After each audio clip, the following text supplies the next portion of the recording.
la siguiente sesión con un primer agradecimiento a la APD por organizar el primer evento, el primer congreso de CFOs, así como con un agradecimiento a ustedes por asistir y acompañarnos hoy en la sesión que vamos a tener a continuación. Mi nombre es Tomás Heredia y voy a ser el moderador de la siguiente ponencia, que esperemos sea lo más atractiva posible. Yo personalmente creo que sí, porque contamos con dos perfiles de CFOs muy complementarios para el evento que nos ocupa. En primer lugar, tenemos a don Enrique Berenguer, director financiero de Gas Natural Fenosa, compañía multi-utility, multinacional, de gran tamaño y gran crecimiento durante los últimos años. Asimismo, también vamos a contar con la presencia de don Vicente Fenollar, CCO de Grupo Barceló, compañía familiar con muchísimo crecimiento durante los últimos años también, que se ha convertido en una multinacional y que además ha pasado por un relevo generacional. Creemos que estos dos perfiles son muy complementarios precisamente por el distinto carácter que tiene tanto Gas Natural Fenosa como Grupo Barceló, y por eso lo que queremos es conducir una ponencia y una mesa redonda que sea lo más complementaria para ustedes. Nos ha fallado hoy un tercer asistente, que era el director financiero de una compañía multinacional también, Trufón, pero que por motivos personales no ha podido asistir, así que les pedimos disculpas en su nombre. De la forma que vamos a organizar la presentación voy a ceder la palabra a cada uno de los ponentes. Primero habrá una exposición de 20, 25 minutos, 30 minutos máximo de cada uno de ellos, contando cuál es el rol que tienen en la compañía que ocupan, para después ceder la palabra al otro ponente y, tras haber hecho las dos presentaciones, poder ceder a un turno de preguntas y respuestas que lideraré y que, por supuesto, al que están ustedes todos invitados a hacer las preguntas que consideren oportunas.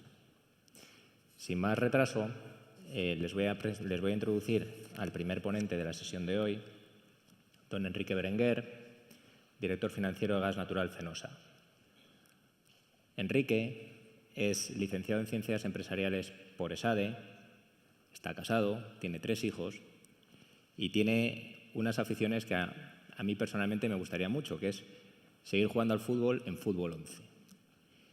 Actualmente juega al fútbol 7, juega al fútbol sala y, en relación con su característica y su perfil profesional, podemos decir que es una persona con una dilatada experiencia en finanzas, ya que inició su carrera en Arthur Andersen para posteriormente pasar por diversos family offices haciendo asesoramiento financiero y desembocar en Gas Natural, empresa en la que lleva actualmente 13 años. Gas Natural Fenosa creemos que es un ejemplo muy bueno a traer a esta mesa, puesto que es una empresa que ha crecido significativamente durante los últimos años, a la sombra de otras utilities mucho más multinacionales, inicialmente hablando, pero que podemos hablar de una compañía que desde el 2003 a día de hoy ha pasado de tener un EBITDA de 1.200 millones de euros a 5.000 millones de euros. Todo eso en un contexto que todos conocerán, donde la regulación ha sido difícil, donde el crecimiento ha tenido que ser fundamentalmente internacional, sobre todo a raíz de la desaceleración económica que ha sufrido España, y donde los equipos financieros que desempeñan las labores dentro de Gas Natural se han tenido que reconvertir, a pasar de hacer gestión, a hacer crecimiento, a hacer financiación, a hacer integraciones. Bueno, sin más dilación, le quiero ceder la palabra a Enrique, al que le dejo con ustedes para que les haga una presentación de lo que son sus responsabilidades corporativas en su puesto de trabajo dentro de su empresa. Y, de nuevo, cuando él termine, me levantaré yo para ceder la palabra al siguiente ponente. Y les garantizo que, dada la hora que es y que estamos antes de comer, vamos a intentar que esto sea lo más ameno y lo más ágil posible. Y les pido, por favor, que cualquier duda que tengan la apunten, porque será más que bienvenida para el turno de preguntas y respuestas. Muchas gracias.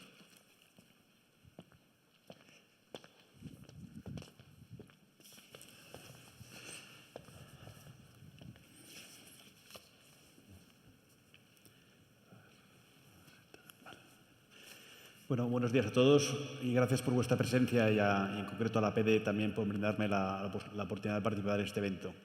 Bueno, como he comentado, soy Enrique Berenguer, el director financiero de Gas Natural Fenosa. Y bueno, he estructurado una ponencia que intentaré abordar desde unos conceptos más generalistas, un poquito más teóricos, con lo que es propio de lo que es gas natural. Si pasamos un poco por el índice de la presentación, pues como podéis ver, lo que tenemos inicialmente es un esquema de la presentación. La primera hablaremos un poco de lo que es gas natural en sí mismo. Luego hablaremos un poco de las funciones económico-financieras a nivel general. Estas mismas funciones económico-financieras a nivel en un entorno internacional, que es un entorno que cada vez más todas las empresas, sean multinacionales o no multinacionales, pues es donde hay una mayor tendencia hacia donde van las empresas. En cuarto lugar, pues explicaré las funciones económico-financieras propias que tenemos en Gas Natural, Fenosa, pues para tener un poco el marco en el cual trabajamos. Y finalmente, pues he querido establecer un ejemplo práctico de lo que sería un output, un producto de la función económico-financiera, que es el plan financiero. Que el plan financiero, pues en nuestra casa, pues se lleva al Consejo de Administración para su aprobación y recoge pues todo un compendio de temas que afectan a la globalidad de la empresa y lo que es la propia estrategia de sí mismo. Entrando ya en el detalle de la presentación, entrando primero por la primera fase, que es explicar un poco lo que es la compañía Gas Natural Fenosa, pues bueno, yo creo que Gas Natural Fenosa es una compañía muy conocida aquí en España, es una multinacional líder en gas y electricidad, y estas son las magnitudes que tenemos para el año 2013. Tiene una EBITDA superior a 5.000 millones, 20 millones de clientes, más de 20 millones de clientes y unos activos próximos a los 50.000 millones de euros, con unos empleados de superiores a 16.000 personas. Con una presencia global en más de 25 países y estos 20 millones de clientes que hemos comentado. Entonces, en estos países, pues en muchos de ellos, cada una de las compañías es una compañía muy significativa dentro del propio país, pues en el propio Argentina, en el propio Brasil, en el propio México, en el propio Colombia. Son compañías muy significativas en cuanto a volumen. Entonces, ahí significa que 25 países, pues aquí aparecen pues lo que teníamos en la presencia al final de 2013, pues queda una última presencia que aquí no aparece, que es la última adquisición que hicimos hace menos de un mes en Chile, que luego comentaremos ligeramente. Pues ahí lo que significa que 25 países supone que tenemos divisas diferentes, mercados financieros diferentes, tipos de interés diferentes, reguladores diferentes, y todo esto pues supone que hay que tener una mayor actualización de cada uno de ellos y dar, de alguna forma, una atención personalizada para cada país y para cada compañía. Cuando analizamos cada compañía hemos de tener en cuenta que el ciclo de vida de esa compañía, que no es lo mismo una compañía que esté en crecimiento que una compañía que esté en una fase de madurez. Una fase de crecimiento pues, se requerirá fondos para invertir y a medida que se vaya llegando a una fase de madurez puede tener fundamentalmente mayores necesidades de capital de trabajo y las compañías que estén en una situación de saturación pues básicamente serán generadores de caja. Y este mismo análisis del ciclo de vida de una compañía hay que tenerlo en cuenta de que dentro de una misma compañía puede haber varios ciclos de vida diferentes. Por ejemplo, nosotros en el caso de México nos encontramos que en nuestra compañía de distribución de gas de México acabamos de ganar las licitaciones en el país y ahí lo que tenemos que hacer es primero dar los avales de cumplimiento para la licitación. En otras áreas, como puede ser en el México DF, estamos en una fase de crecimiento muy importante y en otras áreas, en el norte del país, en la zona de la parte industrial, estamos en un momento de saturación porque hemos alcanzado un nivel de penetración próximo al 90%, que es un nivel de penetración muy elevado para lo que es una compañía de gas. Siguiendo con las magnitudes de la compañía, pues bueno, hay que tener en cuenta que esta fase de internacionalización de la compañía se hace en un entorno en el cual tenemos un perfil de negocio muy equilibrado. Y ahí, pues lo que podemos decir que aquí se aparece pues, lo que es la distribución del EBITDA, tanto por línea de negocio como por área geográfica. Por línea de negocio os puedo decir que más del 70% de nuestro, en torno al 70% de nuestro EBITDA es regulado o cuasi regulado. ¿Y eso qué significa? Pues cash flows estables, predecibles, de alguna forma una tipología de negocio que le gusta mucho a la banca, a la comunidad financiera, porque es una tipología de negocios que no da muchas sorpresas.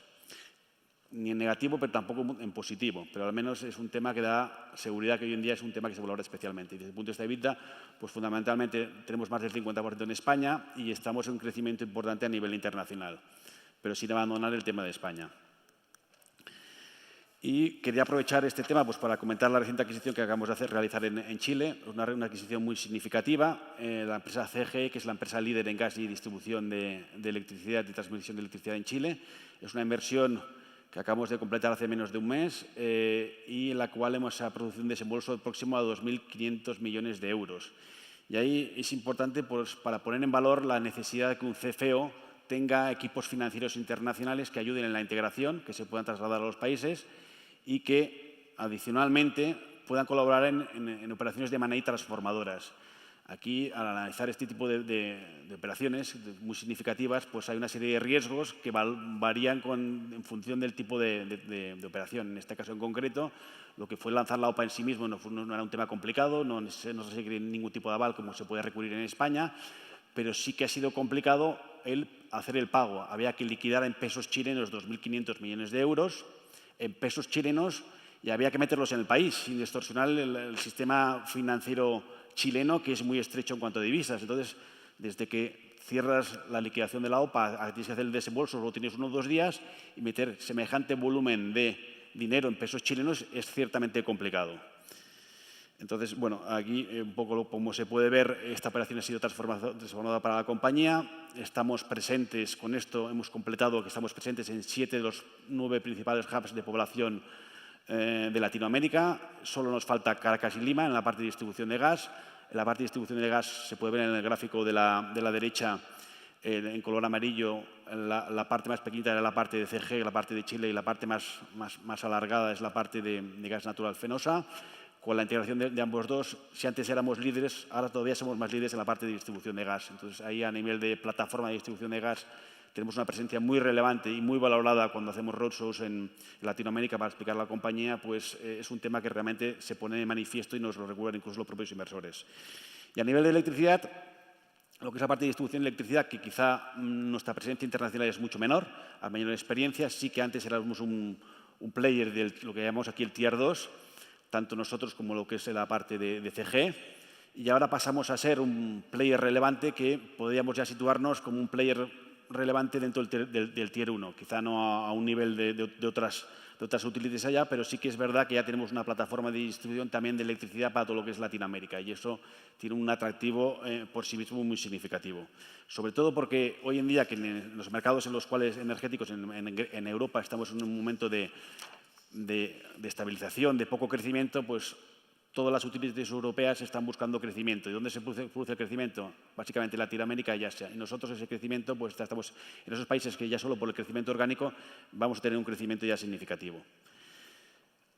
Entrando en lo que será, saliendo un poco de lo que es la propia posición de la compañía y entrando en un tema más teórico, las funciones económico-financieras a nivel, el entorno general, lo que sí que estamos viendo que es un tema común no solo para las empresas multinacionales como la nuestra, sino para todo tipo de empresas, es que cada vez más lo que es la función tradicional del CFO está derivando hacia un rol de business partner estratégico. Si miramos las funciones tradicionales que siempre se establecían para todo lo que es el área financiera, pues estas que dependiendo de si se podían ampliar con las funciones anglosajonas, que cada vez más pues hay un mayor aporte de funciones de comunicación, como son relaciones con el inversor o temas de control de inversiones, porque hoy en día pues, la función del CFO cada vez es más importante en relación a su función dentro de la propia empresa. Lo que sí que es verdad es que al final la evolución del CFO está derivando hacia un papel de mayor participación en la estrategia de la compañía. Y incluso el perfil propio del CFO tiene que tener un perfil un poquito diferente y tiene que tener una mayor capacidad de comunicación que la que tiene hasta ahora. Hasta ahora tiene un perfil un poquito más gris, pues ahora tiene mayor capacidad de comunicación y tiene que tener un profundo conocimiento tanto de la empresa como del sector. Es un tema que parece obvio, pero ahora es fundamental para ayudar a tomar decisiones en la estrategia al CEO y para poder ayudar a tomar decisiones a las diferentes direcciones generales de las empresas. Y todo esto donde tenemos un entorno cada vez más internacional, un entorno común y que en el caso de las empresas multinacionales pues realmente nos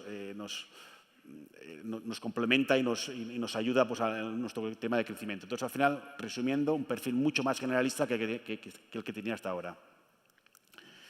Entrando en lo que sería la parte más internacional de las funciones económico-financieras, dejando esta visión generalista, sí que tenemos que ahora hemos de tener en cuenta todo lo que son los riesgos derivados de todo lo que es la inversión internacional y trasladar estos riesgos a las direcciones generales de los negocios, a los negocios, para que sean conscientes de esos riesgos en sus tomas de decisiones. Ahora, hoy por hoy, hay que asignar tires para sector y país y para eso hay que establecer WACCs individualizados. Eso quiere decir que cuando establecemos un coste de capital, teniendo en cuenta la parte componente de equity, teniendo en cuenta el componente de coste de deuda, eso hay que hacerlo teniendo en cuenta los riesgos políticos de los países, hay que tener en cuenta los costes de las deudas de cada uno de la financiación en cada uno de los países y, en función de esto, establecer el WACC y este WACC trasladarlo tanto para cada país individualizado como para cada sector. No es lo mismo la distribución de gas, que es lo que sería un negocio individualizado del sector de electricidad, por ejemplo. Y todo esto nos lleva a establecer un presupuesto de capital y una estructura financiera para las empresas en la cual hemos de alocar esos recursos que cada vez son escasos y que hemos de establecer prioridades. Y ahí la función del CFO es una función crítica. Y finalmente, pues volver a insistir a estos riesgos asociados a cada uno de los negocios, explicarles, bueno, al final el tema del riesgo país, el tema de la prima de riesgo, que antes me parecía un concepto que nadie conocía y ahora incluso ya se abren las portadas de los telediarios, ya sabe la gente lo que es el de la calle, lo que es el riesgo país, pues eso, a medida que te vas internalizando, es un tema absolutamente crítico. Luego, temas de tipo de cambio, el impacto del tipo de cambio, tanto a nivel transaccional, la cobertura de todas las operaciones que tú haces. En nuestro caso, pues compramos un montón de gas por todo el mundo que está asociado básicamente al dólar y la cobertura de los riesgos asociados a todo este tipo de transacciones es muy significativa, no solo en España, sino en todo el mundo. Y luego, fundamentalmente, también el riesgo de traslación, de trasladar las monedas, las cuentas anuales de un país a la zona euro, que es donde están nuestras cuentas anuales, pues tiene una serie de impactos. Y finalmente, el tema del coste de la deuda. El tema del coste de la deuda, hay que tener en cuenta que los mercados financieros en Latinoamérica, por poner un ejemplo, son muy diferentes de lo que pueden ser en Europa. Son mercados mucho más estrechos, con financiación a más corto plazo, con mucha mayor volatilidad, que te puedes financiar, por ejemplo, en Brasil, en vez de financiarte en reales al 10%, te puedes financiar para abaratar costes en euros al 1%, pero tienes un riesgo de divisa descomunal. Entonces, ahí nuestra política financiera es muy clara. Hay que financiarse siempre en la moneda en la cual se generan los flujos. Y es un principio básico. Te puede salir más caro, pero ahí tienes un coste de la cobertura del riesgo de cambio. Si pasamos a lo que sería la función si pasamos un poco a evaluar el criterio principal de una compañía, a ver si las diferentes funciones que tiene el CFO, llega un momento que a medida que te vas internacionalizando, te puedes plantear dejar ese modelo centralizado, uniforme, con un criterio uniforme para todo el mundo y pasar a pensar en, por ejemplo, a nivel del área financiera, y aquí es el ejemplo que he puesto, es si vale la pena localizar o deslocalizar funciones en los países. Entonces, bueno, aquí, por ejemplo, el tema financiero, hemos explicado pues, ventajas, pues yo resaltaría un par de ellas. Una es que te permite, si tú tienes mayor independencia a nivel local en el tema de financiación, que se pueden comparar con los competidores locales. La otra ventaja es que pueden valorar el rendimiento de su inversión con respecto a la inversión sin riesgo del propio país. Y eso es un tema importante, porque a veces mucha compañía se internacionaliza, pero tiene muy claro la rentabilidad de su propia inversión, de tal forma que al final tiene que valorar si invertir en el bono de un propio país es más rentable que la inversión que está realizando la propia compañía.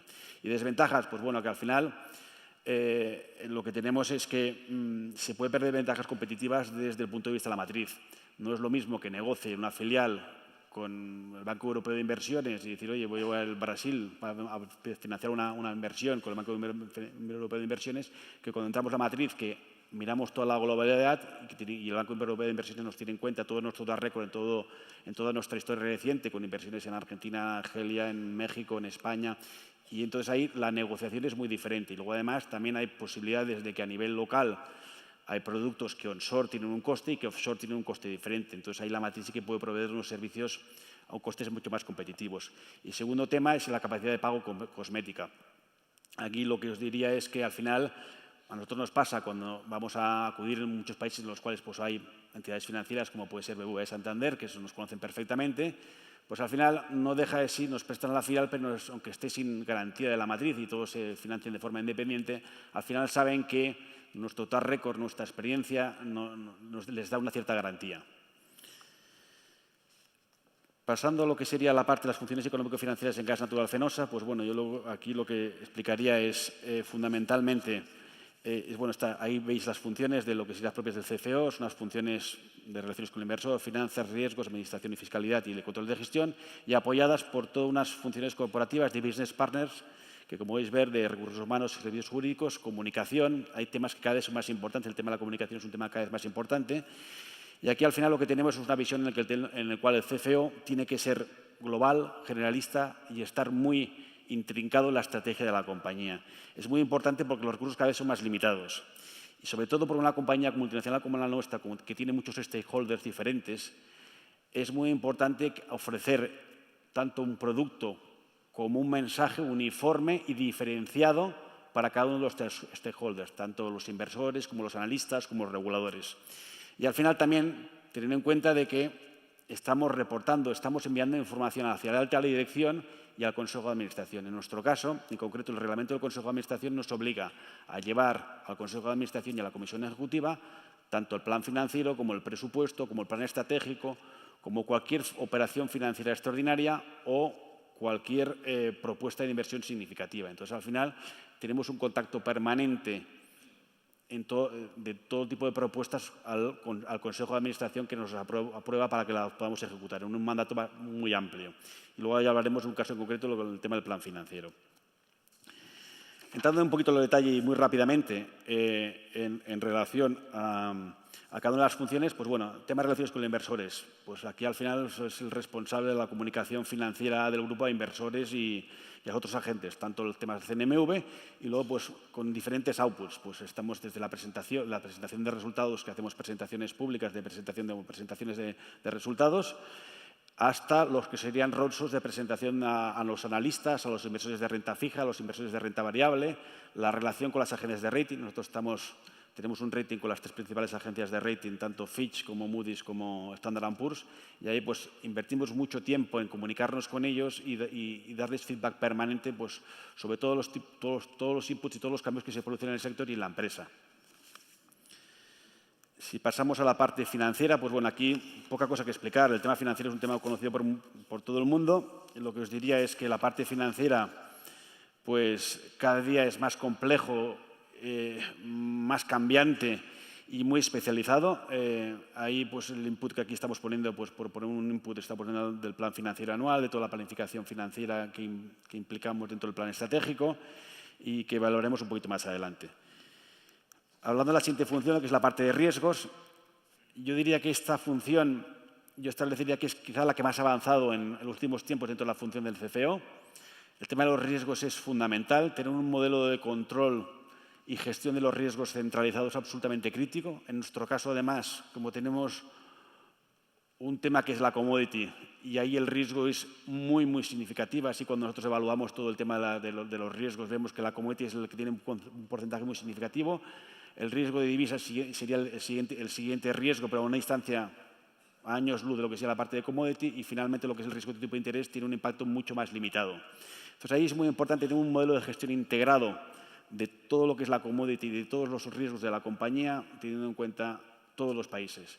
Se nos ha dado el caso que nosotros al intentar, por ejemplo, descifrar un contrato de gas con un tipo de cambio implícito en el contrato de gas, al intentar ir a por el tipo de cambio, nos hemos dado cuenta de que había una cierta correlación con el Brent y que no tenía mucho sentido hacer una cobertura del tipo de cambio y del Brent a la vez porque estamos duplicando la cobertura. Entonces, para nosotros ese tema es un tema fundamental y yo creo que es uno de los temas que nos diferencia, la opcionalidad que tenemos en nuestra flexibilidad, en nuestro modelo de negocio, que nos diferencia del resto de utilities europeas.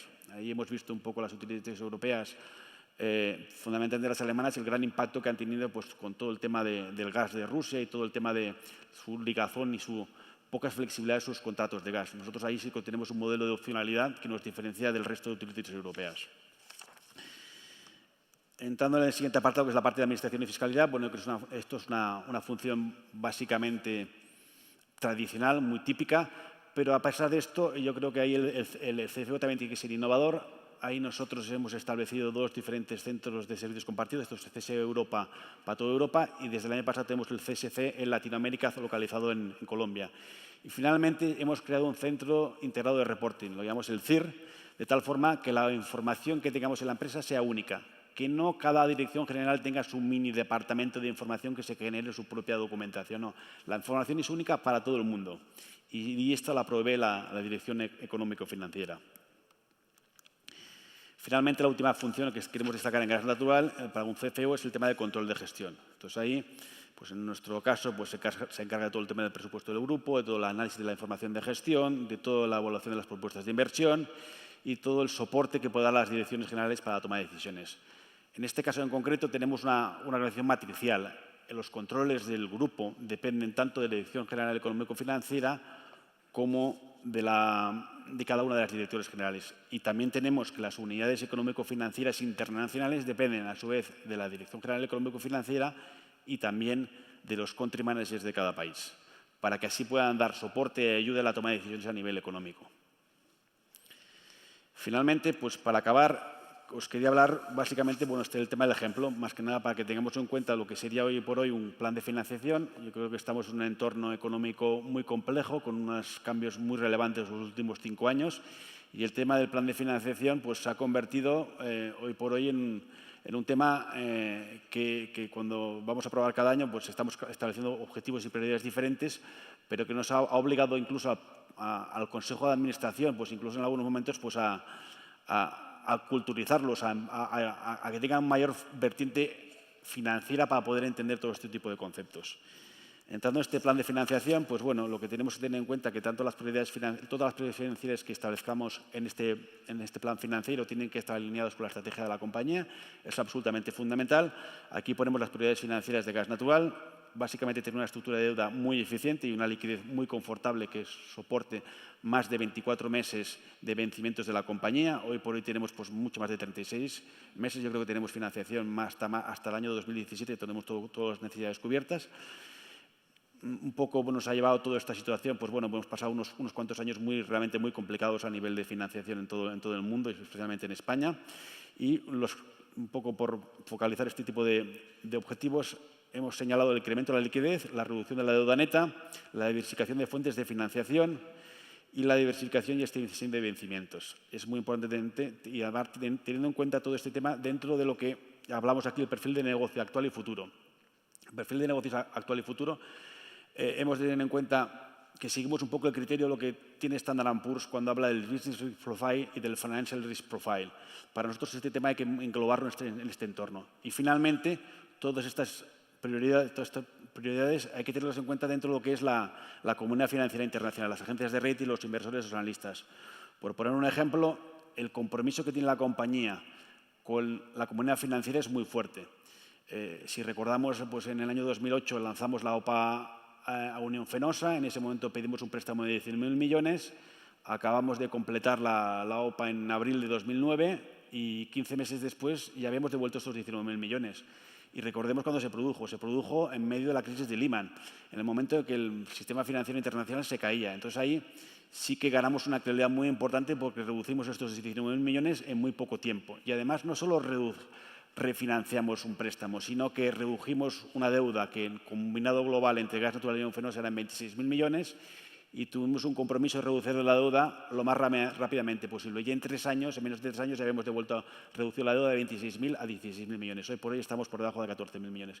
Y este tipo de compromisos, más que un stress test teórico, fue un stress test práctico en el cual la comunidad financiera vio el compromiso de la compañía con ellos en un momento complicado.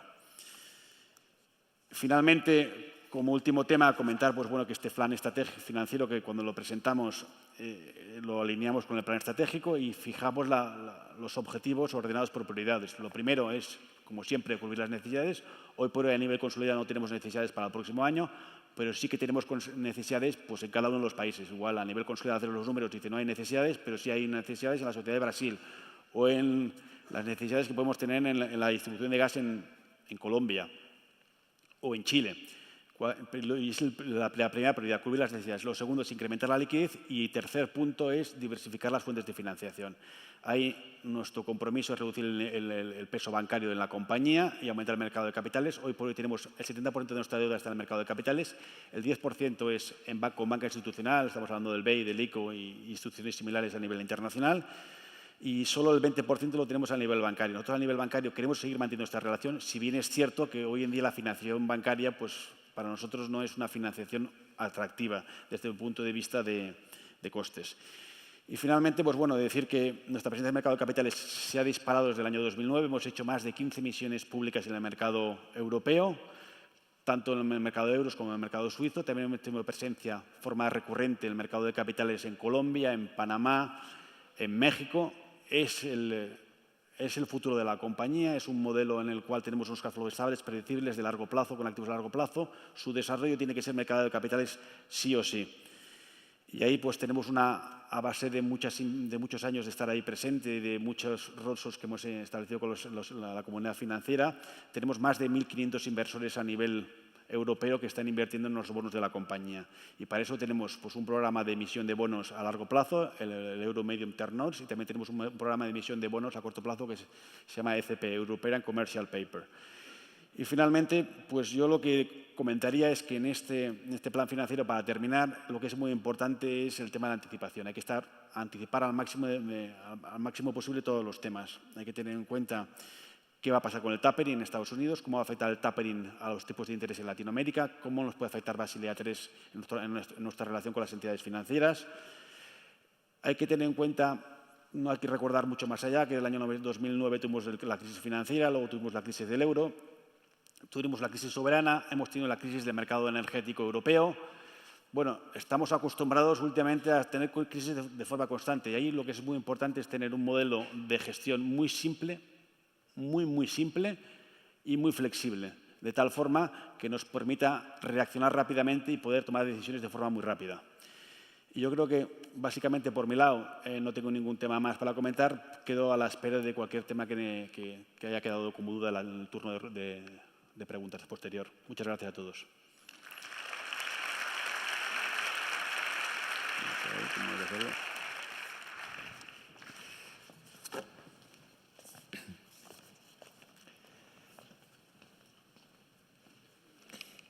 Bien, a continuación vamos a dar paso a don Vicente Fenollar, que es CFO del Grupo Barceló. Vicente es licenciado en Ciencias Económicas y Empresariales por ICADE, es actualmente ponente de la Universidad de Islas Baleares, está casado, tiene 3 hijos, es otro deportista más de este grupo, le encanta el tenis, el pádel, el fútbol. Yo creo que compartimos muchas aficiones aquí con los asistentes. Lo relevante de Vicente es que lleva 28 años dentro de uno de los grupos familiares más importantes que hay en España, como es el Grupo Barceló. Y es importante no solo por el tiempo que lleva acumulado y la experiencia, sino por toda la evolución que ha visto. Pues vio pasar una compañía familiar a convertirse en una multinacional, con una combinación de negocios muy distinta, porque como les dirá a continuación, pues combina un negocio patrimonial hotelero con un negocio de viajes, con distintos perfiles de cash flows, con distintas perspectivas de crecimiento, distinto posicionamiento, distinto tipo de balance.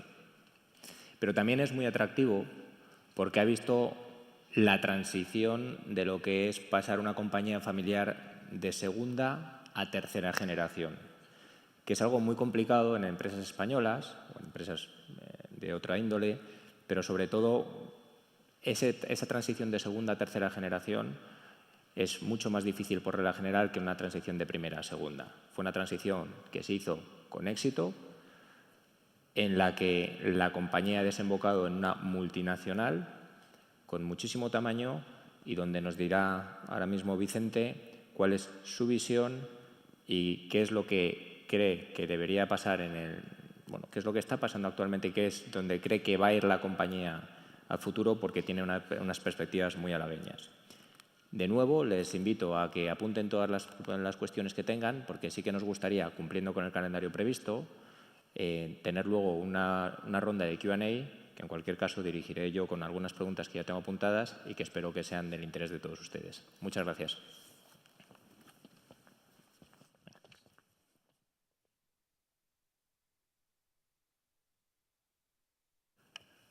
Muchísimas gracias y gracias a la APD por la invitación a este congreso, a este primer Congreso Nacional de CFOs.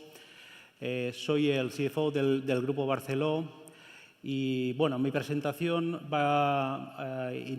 tenemos la hora de la comida, intentaré ser lo más rápido posible, pero está centrada en prácticamente 3 bloques. Creo que para ver un poco al final mis funciones como CFO del Grupo Barceló, pues creo que vamos a hablar un poquito del perfil del Grupo Barceló, los principales negocios que hay dentro del Grupo Barceló, las principales magnitudes del grupo y luego, en la última parte, pues las funciones que estoy desarrollando dentro del Grupo Barceló.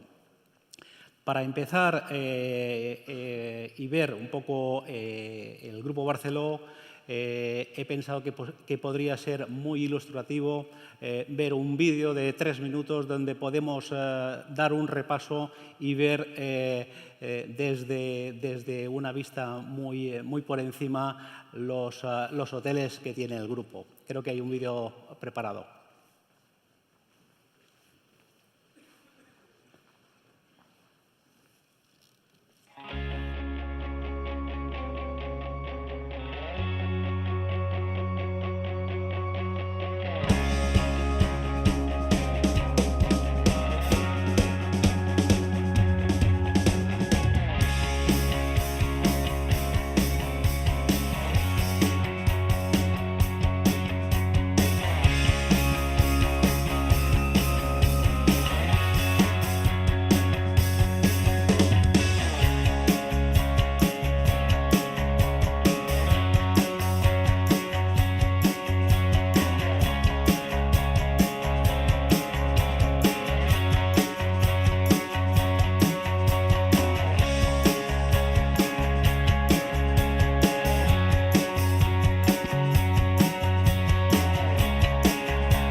Muchísimas gracias. Bueno, después de ver esto, alguien pensará cómo se puede trabajar en esta empresa.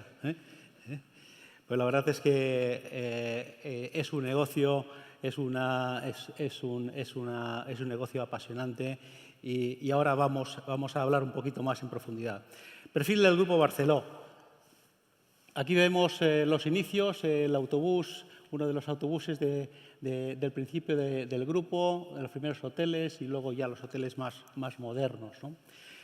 El perfil del grupo. El Grupo Barceló tiene un perfil de empresa familiar con clara vocación de largo plazo. El grupo fue fundado en 1931 y, como hemos comentado antes, estamos en la tercera generación. Tiene espíritu emprendedor con clara capacidad de arriesgar. Invertimos en países que vemos un plan de negocio, invertimos en playas exclusivas donde hay riesgos que medimos, pero con una capacidad de emprendedora y de riesgo, ¿no? El Grupo Barceló tiene una capacidad para innovar y crear nuevos productos. Tenemos una excelente relación precio-calidad. El control del riesgo mediante la diversificación. Una gran parte de nuestro negocio está internacionalizado. Compromiso con el desarrollo de los destinos donde tenemos presencia y con el medio ambiente. Marca reconocida, balance saneado, buena imagen de solvencia, estabilidad, portafolio integrado por la división de viajes y la división de hoteles y diversificado por segmentos. En la parte hotelera tenemos hoteles vacacionales, tenemos hoteles urbanos y por geografía, como he comentado anteriormente. Estructura central flexible y eficiente. Y luego un equipo directivo comprometido con excelentes profesionales y con potencial de desarrollo. Por tanto, sería un poco el perfil del grupo. Veremos a continuación los principales negocios y compañías del grupo. El Grupo Barceló está formado principalmente por dos divisiones, la división hotelera y la división de viajes. La división hotelera centrada en dos zonas geográficas muy claras, Europa, África y Oriente Medio. Nuestra presencia en Europa es principalmente en España y en América Latina, pues con una concentración importante y con importante presencia, sobre todo en México y en República Dominicana. En la división de viajes tenemos prácticamente, es una división integrada verticalmente, con una división minorista donde tenemos una parte de una red de tiendas por toda España con diferentes marcas enfocadas por un lado al negocio vacacional, o sea, las vacaciones de la familia, las vacaciones de la gente. En este segmento utilizamos la marca Barceló Viajes y luego otro segmento de viaje de empresa, viaje de negocio, donde estamos trabajando con dos marcas, BCD Travel y American Express.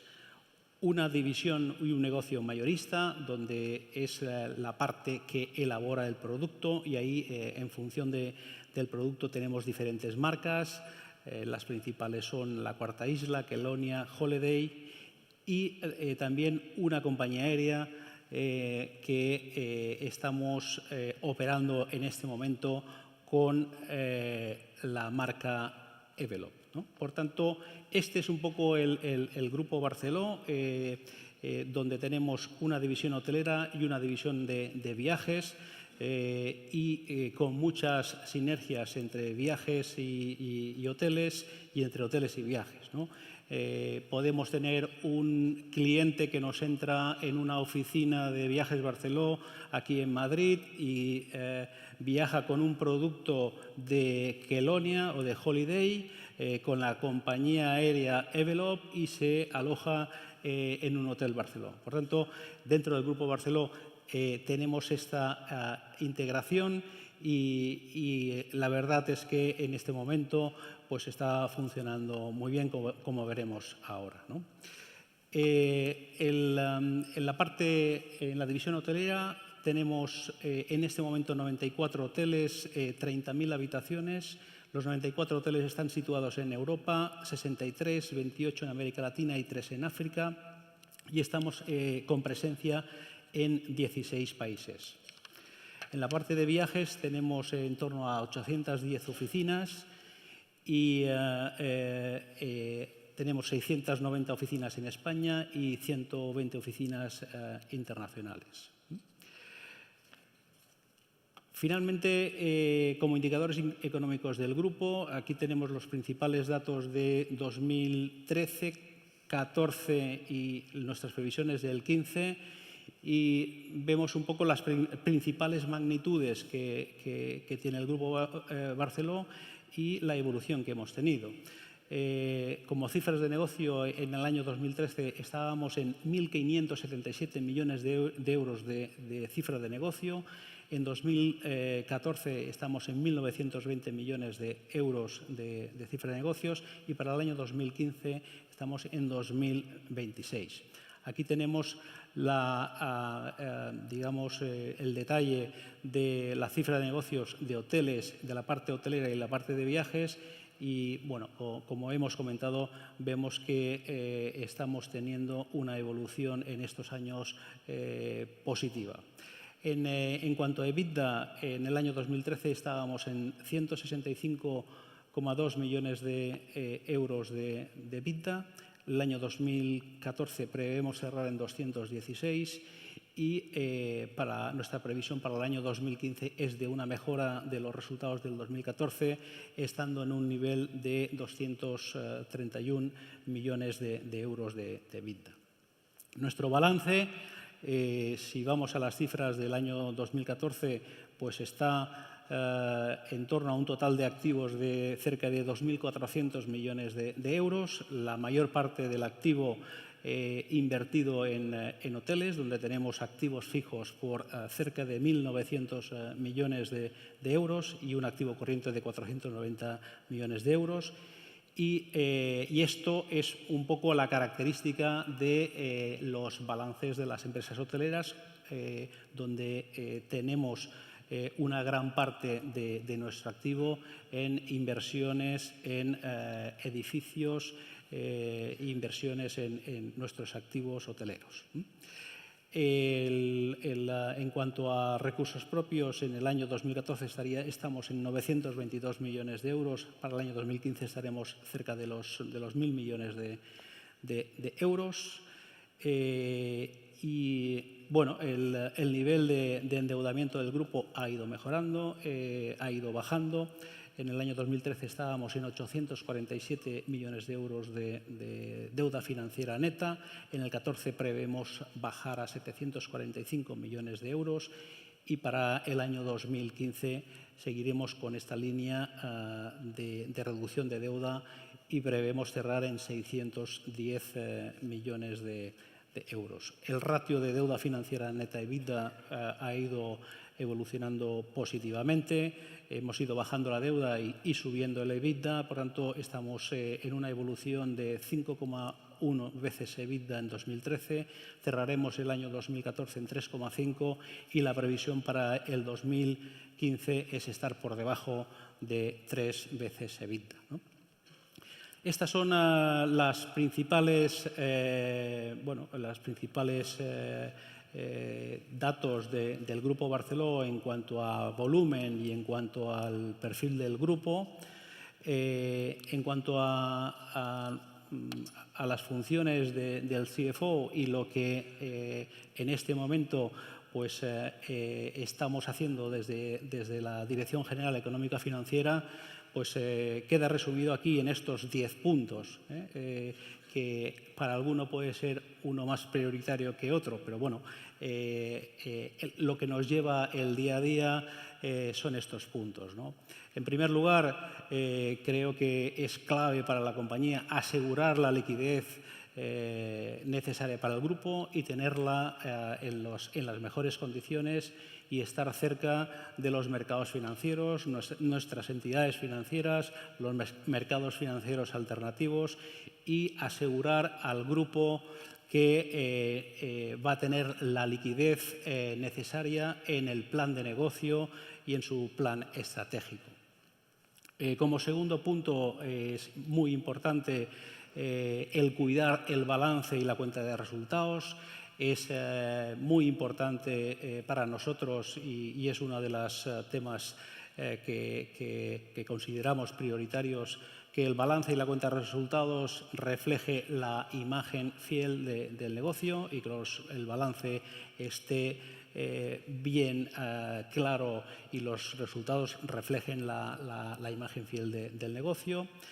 Emitir información clara a los accionistas, inversores, entidades financieras y equipo directivo sobre la evolución del negocio y que la información que emitamos sea buena, sea útil para la toma de decisiones. Por tanto, la información financiera acompañada de los KPIs necesarios para que podamos tomar decisiones en función de la evolución de los resultados y que la información sea útil para la gente del negocio.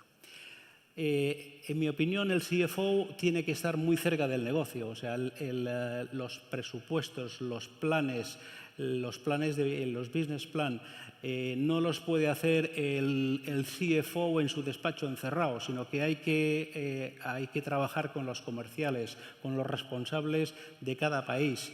Por tanto, en mi opinión, el CFO tiene que estar muy cerca del negocio para que los planes, los presupuestos y los planes estratégicos reflejen claramente lo que es necesario para el negocio.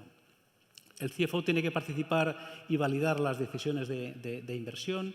Después de todos estos años donde hemos tenido temas de problemas de deuda, problemas a nivel de España,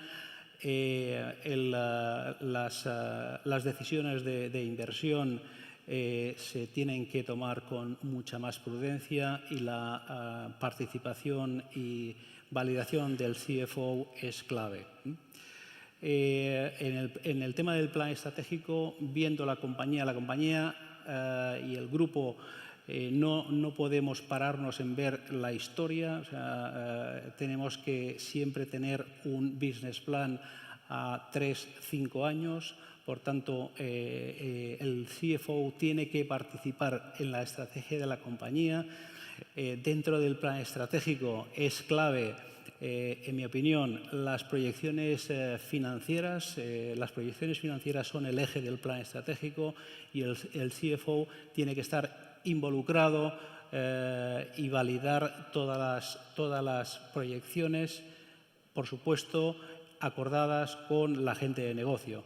Pero tenemos compromisos de deuda, vencimientos y el plan estratégico, el eje del plan estratégico tiene que estar validado por el CFO. Por supuesto, dentro de la estrategia del grupo, el CFO tiene que buscar la mejor eficiencia fiscal y financiera para el grupo.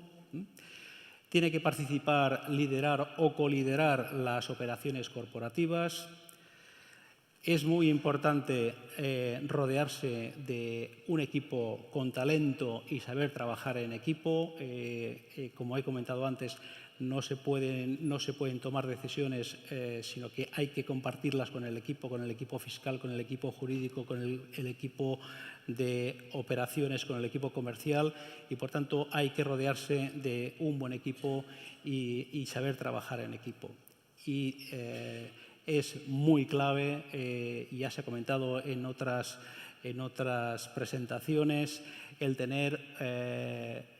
ser punteros en tecnología, el tener buenos sistemas financieros y buenos sistemas de negocio. La tecnología, los sistemas financieros y los sistemas de negocio tienen que estar perfectamente conectados y tenemos que tener dentro de nuestro balance cualquier operación de negocio que esté registrada y podamos valorarla en tiempo real y de forma lo más eficiente posible. Por tanto, estos serían un poco la presentación de los principales datos del Grupo Barceló y las funciones como CFO que estoy desarrollando en este momento.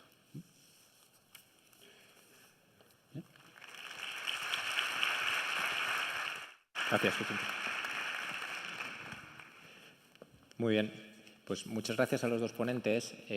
Nos acaban de dar un toque de atención por el tema de la comida, pero en cualquier caso yo no querría despedirme sin hacer una serie de preguntas a los dos asistentes. Por supuesto, si hay alguien que quiere hacer alguna pregunta, por favor, las azafatas tienen los micrófonos abiertos.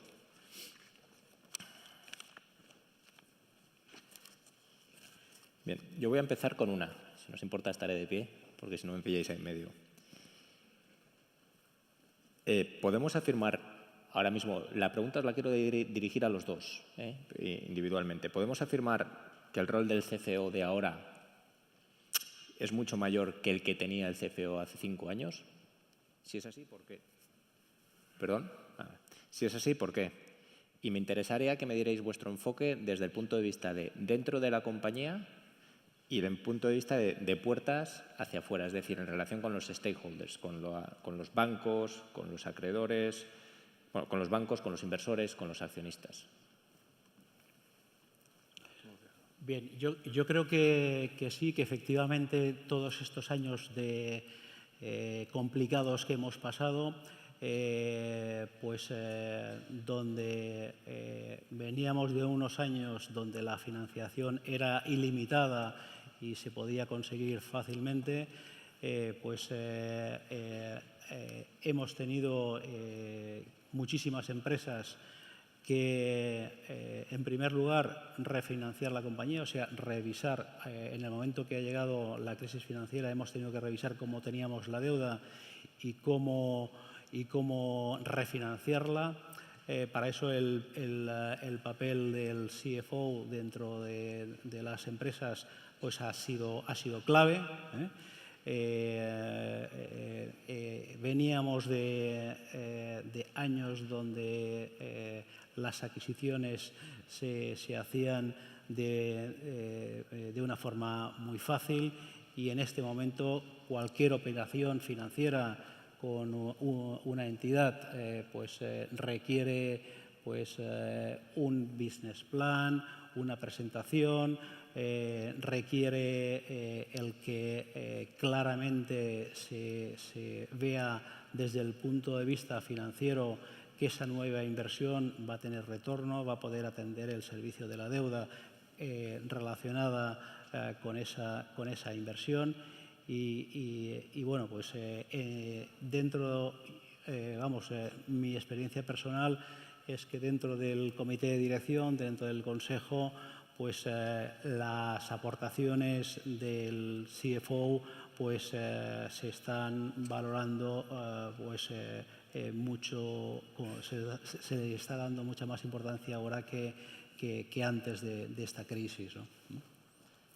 Bueno, yo básicamente estoy de acuerdo con un poco lo que se plantea. Veníamos de un momento en el cual la financiación era limitada, entramos en una crisis muy profunda. Ahí el CFO pasó a ser un poco la estrella de la compañía, no se tomaba una decisión de inversión de nada. Primero se le preguntaba, ¿puedo invertir? ¿Tenemos capacidades para invertir? ¿Cómo nos afectan nuestros ratios financieros? ¿Qué piensan las agencias de rating? Antes de tomar una decisión. Bueno, ahí está papel de CFO más preponderante, la estrategia está para quedarse, quizá no al mismo nivel, a un nivel tan alto como el que tenemos actualmente, porque yo creo que sería bueno que al final entremos en una etapa de salida de la crisis, una etapa de crecimiento y en el cual, tirando un poco las piedras contra el tejado, un poco de los CFOs, el tema de los negocios sea preponderante y que el CFO tenga un papel un poquito menos relevante que el que hemos tenido en los últimos años, si bien sí es cierto que tendrá un papel superior al que tuvo en el pasado.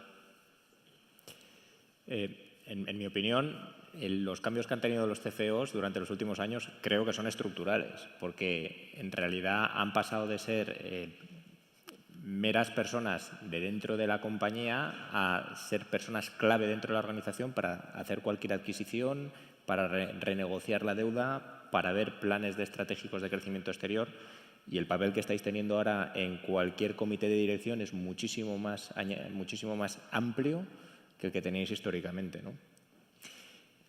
De hecho, habéis mencionado en las dos ponencias, que son completamente distintas y por eso creo que tienen tanta relevancia, porque estamos hablando de multinacional cotizada a compañía familiar multinacional, pero habéis hablado de tres aspectos. En primer lugar, os estáis centrando muchísimo en el balance. Eso no quiere decir que no miremos la cuenta de pérdidas y ganancias, pero el foco clave a día de hoy está, aparte de crecer en la cuenta de pérdidas y ganancias, en ver la solvencia del balance.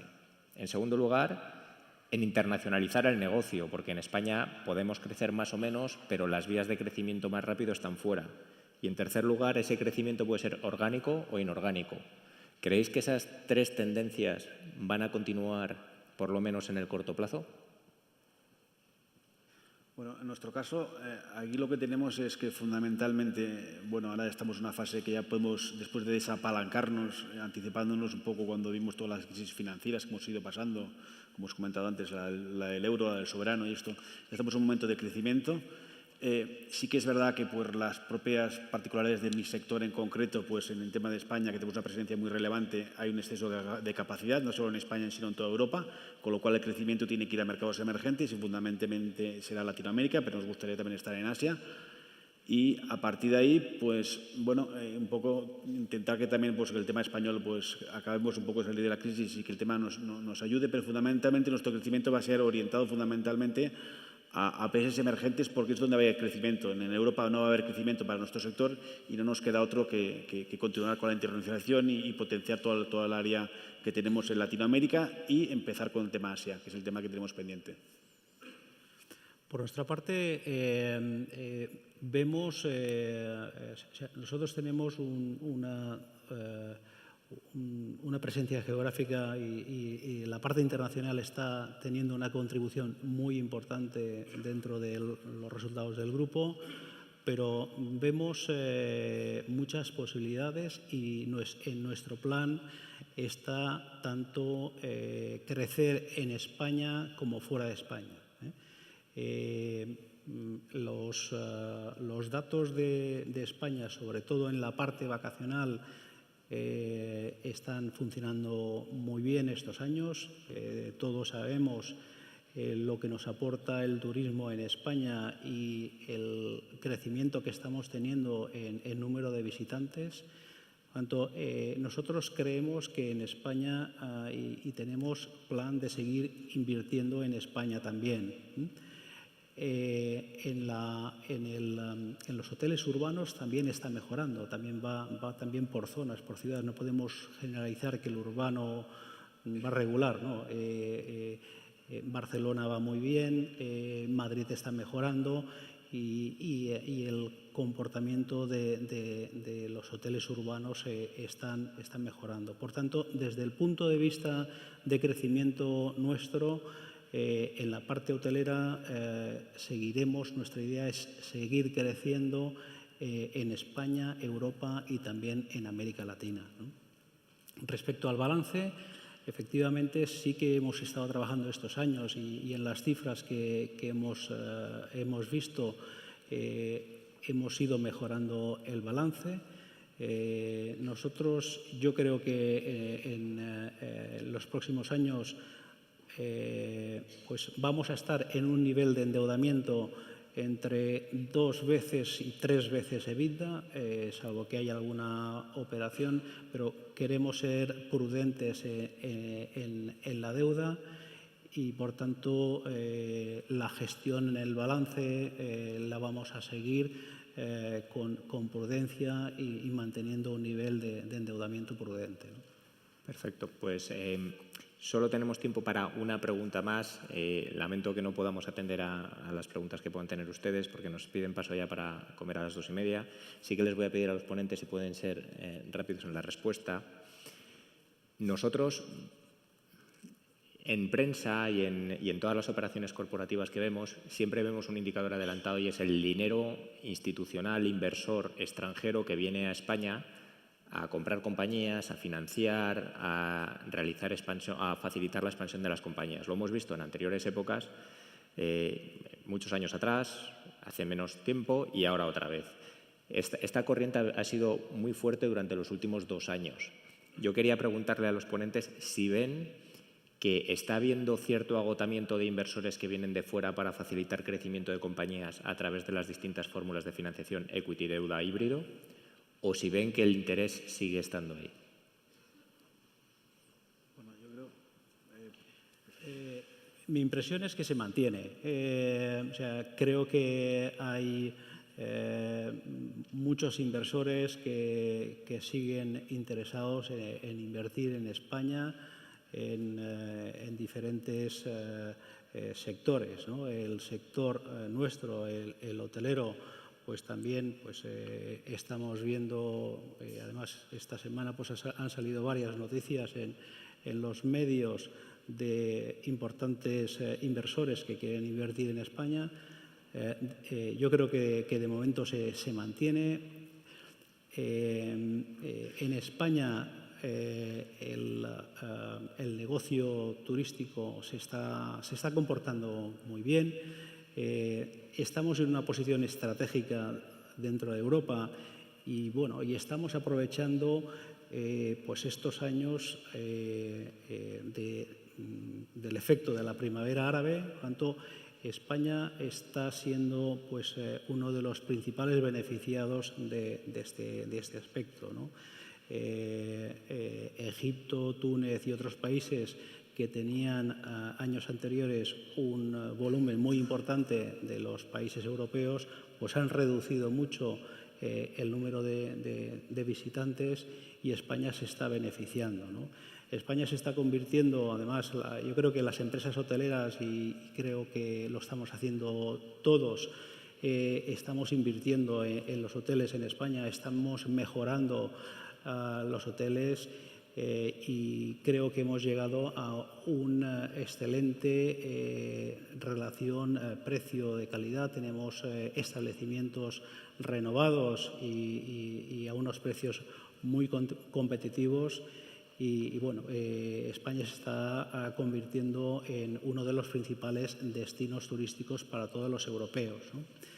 Es verdad que la demanda en España ha bajado un poco, pero se ha mantenido más fuerte en el turismo europeo.